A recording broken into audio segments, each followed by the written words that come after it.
اس لیے آپ کو پتا ہے نا کہ خالد بن ولید سے غلطی بھی ہو گئی تھی حضرت ابوبکر کے زمانے میں. ایک شخص تھا جس کے مطلب وہ شیعہ تو اس میں ذرا غلوب کرتے ہیں, وہ کہتے ہیں وہ صحابی تھا, اس کی بیوی ان کو پسند آ گئی تو اس کو قتل کروا کے انہوں نے شادی کر لی اور اس میں عدت بھی شمار نہیں کی ہے. تو بہرحال وہ بیسیکلی کلمہ گو تو تھا لیکن وہ شامل ہو گیا تھا جو جھوٹے پیغمبری کا دعویٰ جس نے کیا تھا اس کے ساتھ, نہیں مسلمہ کذاب کے ساتھ بھی, اور دوسرا جو دودھ تھا اسود تھا اس کے ساتھ شامل ہو گیا تھا. اور پھر جب اس نے یعنی معاملات بگڑتے ہوئے دیکھے وہ علیحدہ ہوا, لیکن حضرت خالد بن ولید نے اس کو جب یعنی سوال جواب شروع کیے نا تو اس نے بکواس یہ کیا کہ صاحبکم کا لفظ استعمال کیا, یعنی تمہارے صاحب کا یہ کہنا ہے, یعنی نبی علیہ السلام کے بارے میں. کوئی شخص یہ تو نہیں کسی کو کہنا تمہارا نبی یہ کہتا ہے, تو کہے گا ہمارے نبی کہتے ہیں. تو سیدنا خالد بن ولید کو غصہ آیا, انہوں نے باقی جو اس کی سٹوری بنائی ہے نا کہ اس کی وہ انہوں نے جو دیگ پکائی اس کے جسم کے ٹکڑے کر کے اس کے سر کے اوپر رکھ کے دے, وہ تو پھر آگے کہانیاں بنا دیتے ہیں نا. اور پھر عورت عدت گزار کے شادی کی, کوئی ایسا مسئلہ نہیں تھا. بال اسی دوران حضرت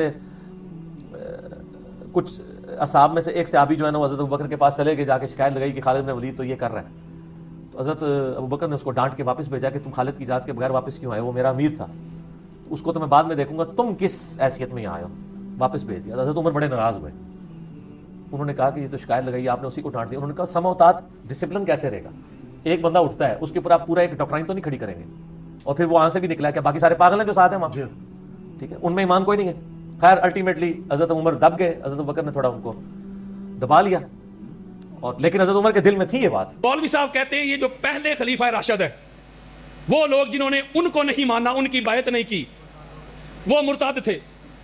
نہیں سمجھے, بے شک صحابہ ہی کیوں نہ ہو, مالک بن نویرہ رضی اللہ تعالیٰ عنہ صحابی رسول ہے, بندہ چھوٹا نہیں. وہ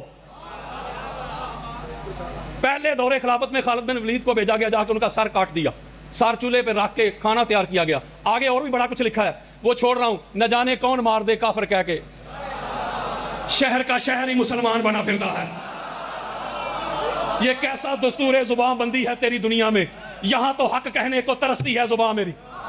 مالک بن نویرہ کہتے تھے میں اللہ کو مانتا ہوں, رسول کو مانتا ہوں, زکوٰۃ کا منکر نہیں, میں ابو بکر کو خلیفہ ہی نہیں مانتا تو زکوٰۃ کیوں دوں.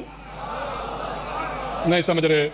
وہ کہتے ہیں حضور نے مولا کا ہاتھ پکڑ کے کہا تھا کہ یہ خلیفہ ہے میرے بعد, یہ میرا نائب ہے, یہ میرا جانشین ہے, یہ میرا وصی ہے, تو میں زکوٰۃ کا منکر نہیں. نہیں سمجھ رہے. تو سر کاٹا نا, بولے یار سر کاٹا کس کا, صحابی کا. مولوی صاحب کہتے ہیں بھائی وہ مرتد ہو گئے تھے. عجیب بات ہے مولوی صاحب, ایک طرف کہتے ہو ہر صحابی نبی جنتی جنتی, دوسری طرف کہتے ہو وہ صحابی بھی تھے مرتد ہو گئے. اس کا مطلب ہے صحابیت میں یہ گنجائش تو نے رکھی ہوئی ہے کہ صحابی مرتد بھی ہو سکتا ہے. یہ نعرہ لگاتے ہیں ادھورا, میں کروں پورا. میں بھی کہتا ہوں ہر صحابی نبی جنتی جنتی, ہر صحابی نبی جنتی جنتی, ہر دشمن علی لعنتی لعنتی.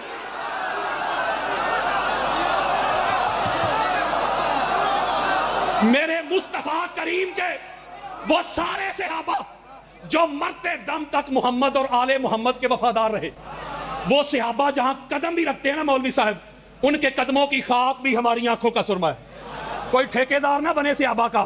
صحابہ کے جھنڈے اٹھانے والوں, ان کے نام پہ مساجد کے نام رکھنے والوں, مدارس کے نام رکھنے والوں, بیٹوں کے نام رکھنے والوں, پوتوں کے نام رکھنے والوں, ان کے عرس منانے والوں, بے خطا کے نعرے لگانے والوں, لگاؤ. لیکن میں کہتا ہوں تم کو حجر ابن عدی کیوں نظر نہیں آتے, تم کو حضرت عمار کیوں نظر نہیں آتے, حضرت مقداد کیوں نظر نہیں آتے, حضرت جابر کیوں نظر نہیں آتے, عبداللہ ابن مسعود کیوں نظر نہیں آتے, حضرت حذیفہ کیوں نظر نہیں آتے, حضرت سلمان کیوں نظر نہیں آتے, حضرت بوذر کیوں نظر نہیں آتے. یہ اس لیے نظر نہیں آتے محمد کے صحابہ تھے, علی کے غلام تھے. جزاک اللہ جزاک. اور یار ہے تے کوئی گل نہ ہوئی کہ صحابہ بھی تیری مرضی دے تے ماما بھی تیری مرضی دیاں, وچوں وچوں نہ مان. ہم حضور کے صحابہ کے نوکر ہیں, کوئی ٹھیکیدار نہ بنے. تو کہتے ہیں جی پہلے خلیفہ کے دشمن بھی مرتد, دوسرے کے بھی مرتد, تیسرے کے بھی مرتد. نہیں سمجھ رہے. کہتے ہیں جو حضرت عثمان سے لڑے ان کو شہید کیا مرتد, جو حضرت عمر سے لڑے وہ بھی مرتد, جو حضرت ابوبکر سے لڑے مرتد کہتے رہو. اور کہتے ہیں جو مولا علی سے لڑے رضی اللہ. نہیں سمجھ رہے. او یارو, او میں کہتا ہوں اللہ کے بندو, اوے معیار تو ایک رکھو. وہ کسوٹی تو ایک رکھو، وہ دیکھنے والی آنکھ تو ایک رکھو، وہ پیمانہ تو ایک رکھو یار. جس اصول سے تم تینوں خلفاء کے دشمنوں کو دیکھتے ہو اسی اصول سے علی کے دشمنوں کو کیوں نہیں دیکھتے؟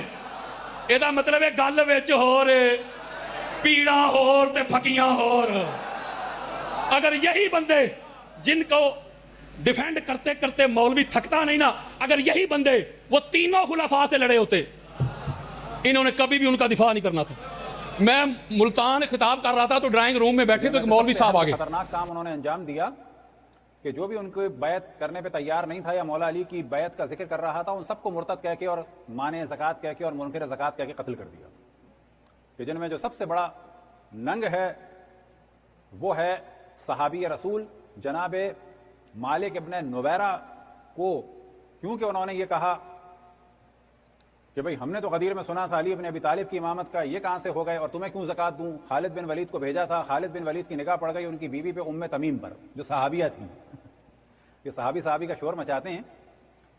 تو خالد بن ولید کی نگاہ پڑی ام تمیم پر، وہ عاشق ہو گیا اور مالک ابن نویرہ کو قتل کیا، یعنی صحابی نے صحابی کو قتل کیا اور صحابی کی بیوی سے اسی رات گناہ کیا اور صحابی کے سر کو کاٹ کے کھانا پکانے کے لیے 2 اینٹوں کے بعد تیسری اینٹ کے طور پہ مالک ابن نویرہ کے سر کو استعمال کیا.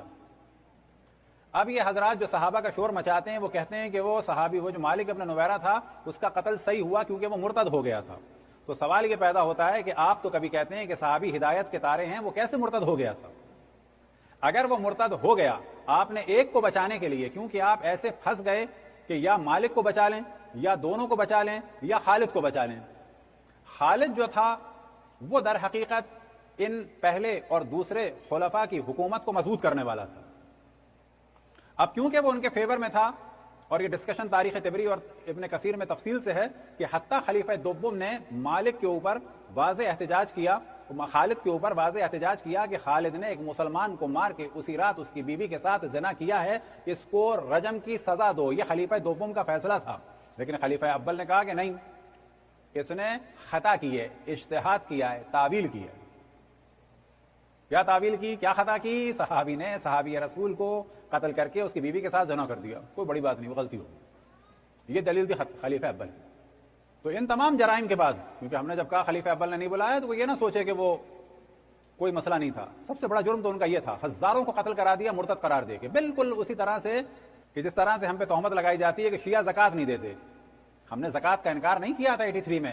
خداوند تبارک و تعالیٰ درجات بلند فرمائے. علامہ مفتی جعفر حسین صاحب رضوان اللہ تعالیٰ علیہ کے جو انہوں نے پروٹیسٹ کیا تھا اسلام آباد میں، وہ یہ نہیں کہا تھا ہم زکوٰۃ نہیں دیتے. انہوں نے کہا تم کو کیوں دیں زکوٰۃ؟ بھائی زکوٰۃ ہم خود نکالیں گے، خود اپنے رشتہ داروں کو، عزیز کو، دوست کو، احباب کو دینی کاموں میں دیں گے. لیکن آج تک چند سال پہلے تک لکھا ہوا ہے کہ آپ زکوٰۃ فارم بھر دیں اور ڈکلیئر کر دیں کہ ہمارے یہاں زکوٰۃ نہیں ہے. یعنی کہ اس فارم میں بھی ہم پہ تہمت ہے بعض بینکوں میں. ہم زکوٰۃ کے منکر نہیں ہیں، ہم فاسقوں کو زکوٰۃ دینے کے منکر ہیں. تو مالک ابن نویرہ نے بھی یہی کہا کہ بھائی ہم زکوٰۃ کیوں دیں تمہیں. ان سب کو مرتد قرار دے کے جو کھڑے ہوئے وہ خلافت کے شروع کے دور میں ہی ان سب کو قتل کروا دیا. اور آج فخر سے کہا جاتا ہے کہ خلیفہ اول جناب ابوبکر صدیق نے مرتدوں کو قتل کیا.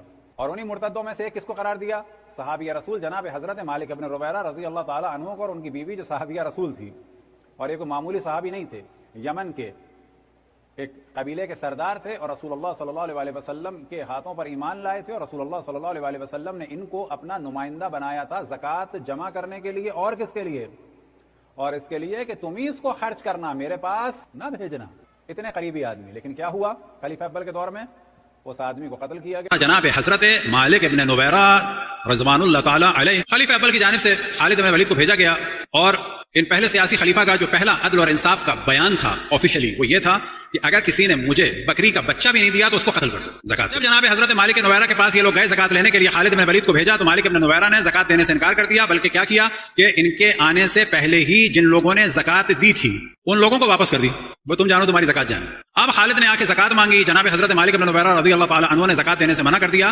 تو ان کو بنا دیا کافر، انہیں قتل کیا، ان کے اور ان کے ساتھیوں کے سروں کو کاٹ کر رکھا، اس پر کھانا پکایا اور ان لوگوں نے اور ان کی زوجہ لیلا کہ جن کی کنیت تھی ام تمیم، ان کی عزت کو اسی رات پامال کی. اب جب یہ خالد واپس آیا تو خلیفہ سیاسی کے دوم اس کے خلاف تھے اور اس سے ایک جملہ کہا اقتلت امرا مسلما ونزوت علی امرته، تم نے ایک مسلمان کو قتل کر دیا اور اس کی بیوی کے ساتھ یہ کیا وہ کیا. نزوت عام طور پہ کہا جاتا ہے اگر واضح ہو کہ جو گھوڑے گدھوں کی کیفیت ہوتی ہے. اقتلت امرا مسلما ونزوت علی امرته، تمہیں تو رجم کرنا چاہیے.